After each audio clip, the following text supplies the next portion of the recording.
What time is it? 7:45? All right, bet. Okay, let me get situated for this Verzuz battle. Do I got a white tee in the closet? Did I bring my Timbs with me from Baltimore? No, I don't gotta fit it. Well, I do gotta fit it. It's an Oriole fitted or Ravens fitted. I mean, it still will give me that up north feel, right? Do I got any throwback jerseys in the closet? All right, so like this was like late 99, early 2000s up to like 2010. So I just got down to Atlanta, but I still have some Baltimore stuff. Okay, I think I'm ready for this battle. Okay, we good. 8 o'clock. My Jadakiss. All right, we ready? I'm ready Verzuz, I'm ready. 8:01 p.m. A few minutes later. It's 8:10. 5 minutes later. It's 8:15. 15 minutes later. I wonder what's taking so long. A few minutes later. Okay, you get my point. This Verzuz battle gave me a lot to talk about. I mean, trust me, there were some laughs and then there was technical moments that had gone bad. We'll discuss this and more during this Verzuz technical recap. So, let's get it.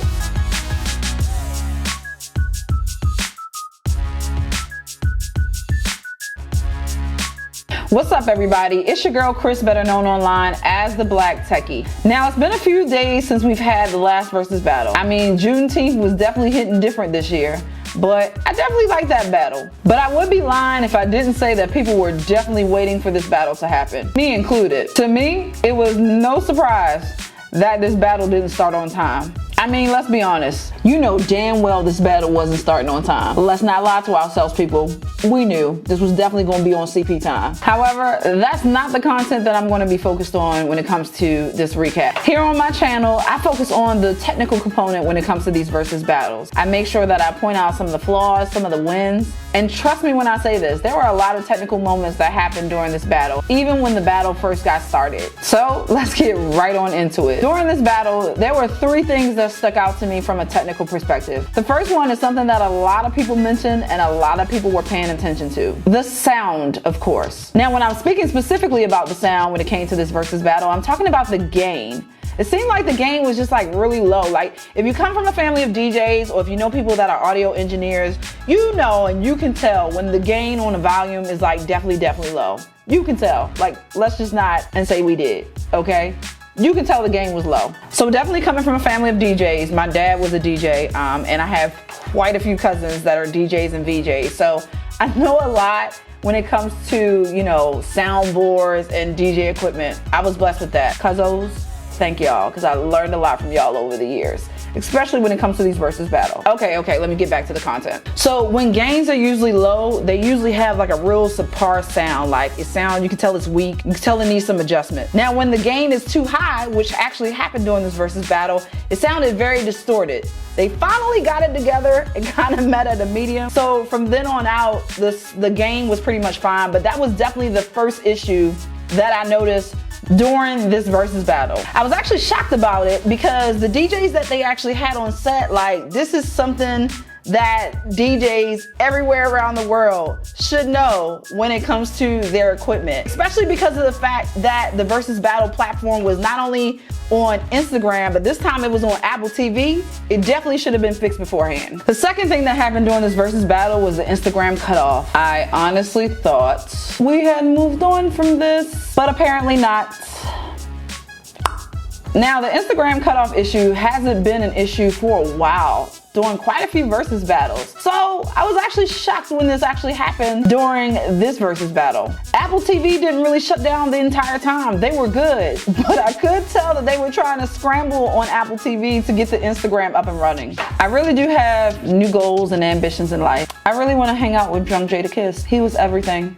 Like, he was everything. And the time that Instagram cut off, whew, it was even more comical. I definitely would have thought that they would have had this issue resolved by now. But it makes me wonder, why in particular did this Verzuz battle get cut off when the previous one, as of late, haven't really had this issue? I definitely hope that they fix this for upcoming battles. And lastly, promotion. I haven't had to talk about this for a while now because other artists in these Verzuz battles were pretty much taking care of this. But As I've mentioned in other previous Verzuz battles, this is important. Now, Fab's DJ did talk about his new merch line actually debuting today. I did see that the link in his bio was actually more so pushing people to his merch line. That's dope. But I would have wished he used text marketing to provide his fans with a short code for them to actually get on the wait list for his merch. Now, I know he used email marketing because I saw it pop up on his website, but I feel like text marketing would have been a lot more effective, especially for the fact that majority of people that are watching these Verzuz battles are watching them from their smartphones. Fab's team could have definitely had everything automated and set up using text marketing, such as a platform like Superphone, on the back end, and this whole process of his merch line debuting could have took care of itself. Jada, on the other hand, was a whole different issue. Now, Kiss did debut some new music during this battle. I thought the beat was dope, so I'm not going to take away that from him. But I feel like that was a huge opportunity that he actually could have missed out on when it came to promoting other things that he had going on. I noticed when I took a look at his profile, he had things where he was showing billboards of, intros or other things that he'd been doing with other artists collectively.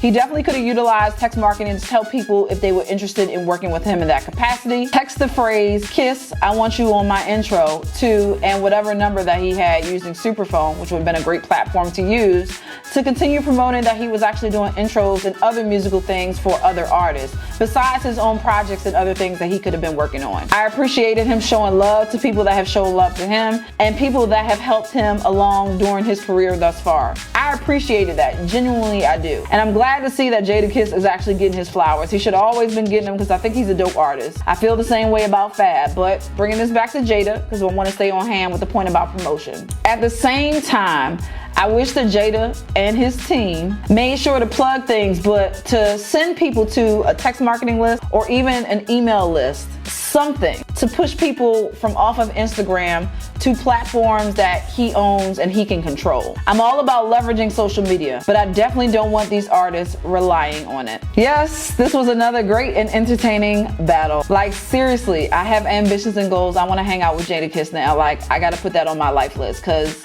he's epic. Not only is Jadakiss a great storyteller and very intelligent, but he's funny as hell. I could appreciate his energy all day, every day. Fab's too, but Jada's was on a different level. If you're an artist or you're a team member that supports an artist and they have an upcoming Verzuz battle, please pay attention to what I'm about to say. I understand that these Verzuz battles are definitely for entertainment and for celebration. At the same time, these Verzuz battles are definitely a reflection and representation of these artists, their brands, and their businesses. Considering that the CDC is talking about there is a heavier wave of this pandemic that's coming, these Verzuz battles definitely might be around for a while. So it's very important that artists for upcoming battles are represented properly and all of their engagement, all of their technical issues, all of that stuff is ironed out. You basically can use case studies from other artists in Verzuz battles to see what not to do when it comes to your artist, or if you're the artist watching this, your upcoming Verzuz battle. You can always count on me for your Verzuz technical recaps right here live and direct on my YouTube channel. To find out when my next Verzuz technical recap drops, click the link in the description below to sign up for my YouTube mobile or email newsletter. Make sure to hit that subscribe button and to like this video. I hope you enjoyed today's video, and as always, I'm technically yours.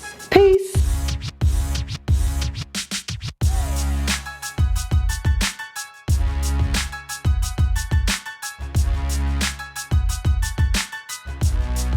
Thank you so much for watching today's Verzuz technical recap of Fabolous versus Jadakiss. If you want to check out the rest of my Verzuz technical recaps, because I've done quite a few thus far, click the link right here to check out the videos on my Verzuz technical playlist. Trust me, you definitely want to check these out.